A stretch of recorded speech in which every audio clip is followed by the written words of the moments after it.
તો હવે માતા પિતાની શું ફરજ હશે? યસ ઓર નો?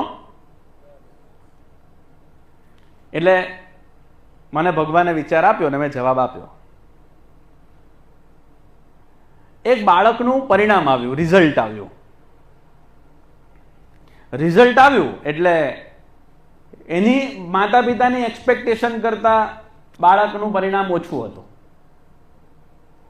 જે સ્વાભાવિક રીતે 80-90% એવું જ હોય.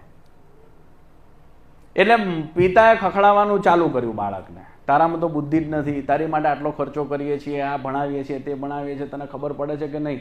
તારા જેટલા અમે હતા તો અમે આવું કરતા, અમે તારી ઉંમર તો અમે નોકરી લાગી ગયેલા. કેટલું બાળકને સંભળાવ્યું. ગાડીમાં બેઠા, 10 મિનિટમાં આગળ ગયા અને એક એમની પોતાની અલ્ટો અને એને મર્સિડીઝે ઓવરટેક કરી. એટલે દીકરાએ કીધું